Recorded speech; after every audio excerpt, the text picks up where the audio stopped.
Assalamualaikum warahmatullahi wabarakatuh. Saudara mahasiswa yang saya cintai, kita pertemuan yang ke-5 bicara tentang az-zuru fil jarimah dalam hukum pidana Islam atau disebut dengan istilah delik stalking. Nah, bahasa sederhana namanya tindak pidana percobaan. Apa sih yang dimaksud dengan tindak pidana percobaan? Sebenarnya tindak pidana percobaan itu begini, ya. Tidak selesainya perbuatan pidana ini disebabkan oleh faktor eksternal, ya. Sementara pelaku tindak pidana itu sudah ada niat melakukan perbuatan jahat, kemudian sudah ada permulaan, ya, tetapi tidak selesai, tidak sempurna. Misalnya seseorang melakukan tindak pidana pencurian, sudah masuk rumah, belum mengambil hartanya, sudah ketahuan orang lain, ditangkap pencuri. Nah, tidak bisa dianggap sebagai tindak pidana pencurian karena apa? Belum terpenuhi syarat pencurian. Karena apa? Nah, objeknya tidak ada yang berpindah tangan dari korban ke pelaku. Nah, lalu kalau tidak pencurian namanya apa, Pak?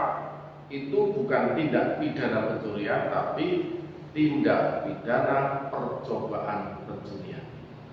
Hukumannya dalam Islam itu tidak boleh hukuman pokok, tapi hukuman taksir. Nah, maka di dalam hukum Islam ini ada fase-fasenya.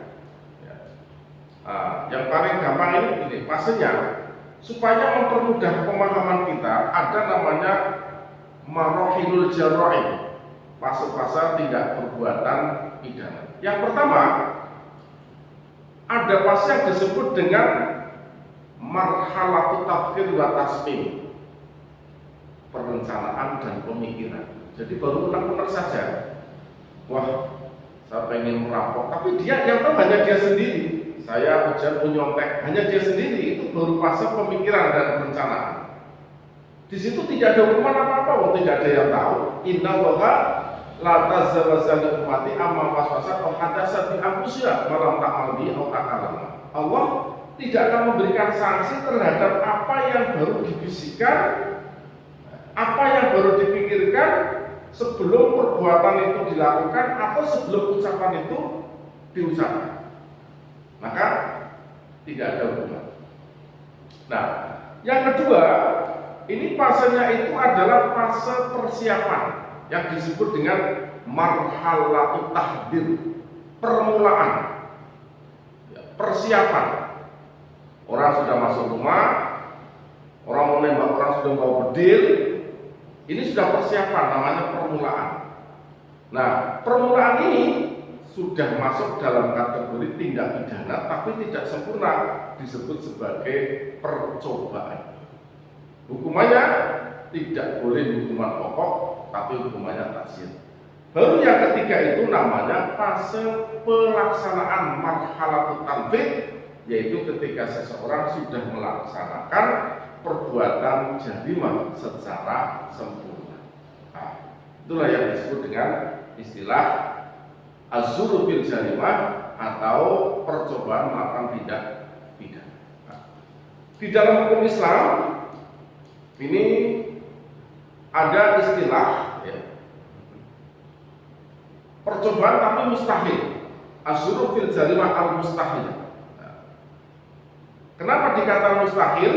Ya, karena perbuatan itu walaupun percobaan tidak mungkin terjadi suatu tindak pidana, karena mustahil. Lah, mustahil itu bisa terjadi karena pengaruh objek atau sarana atau alat. Nah, misalnya ada orang berniat untuk membunuh. Nah, niat sudah niat jalan, bawa bedil, bawa senjata. Sampai di sana ternyata objeknya sudah meninggal. Namanya mustahil dari segi objek. Atau alat. Saya membunuh dengan cara meracun, tapi ternyata lupa alat yang dipakai bukan sesuatu yang mematikan, ternyata kopi, jadi orang itu tidak mati, malah sehat. Jadi di sini mustahil dari segi alat karena tidak mematikan, mustahil dari segi objek karena objeknya sudah tidak ada lagi. Nah, bisa terjadi sistem percobaan dalam Islam itu ada yang absolut, ada yang relatif. Kalau yang absolut apa tadi? Orang mau membunuh, objeknya sudah nggak ada, meninggal, mustahil, absolut. Nggak ada, tidak pidana. Orang mau meracun, yang dijadikan bahan itu adalah kopi, otomatis tidak mati. Tapi ada sifatnya yang percobaan, sifatnya bukan absolut tapi relatif. Yang relatif itu apa? Orang itu mau dibunuh dengan cara diracun, banyak racun. Tetapi relatif loh ini, bisa mati bisa tidak. Ternyata objeknya, sasarannya, mujna alaihnya adalah orang yang kebal racun, maka tidak mati. Tapi ini tidak pidana, sudah mencoba melakukan pembunuhan. Orang mau ngebom, ternyata gedungnya tidak hancur, tidak meledak. Kenapa? Karena basah.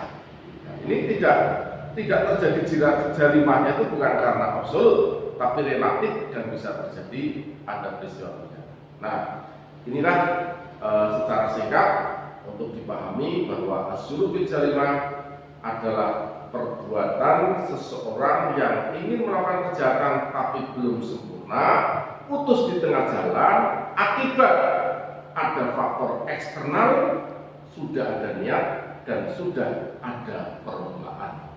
Demikian, semoga bisa dipahami, bermanfaat. Kurang lebihnya mohon maaf. Assalamualaikum warahmatullahi wabarakatuh.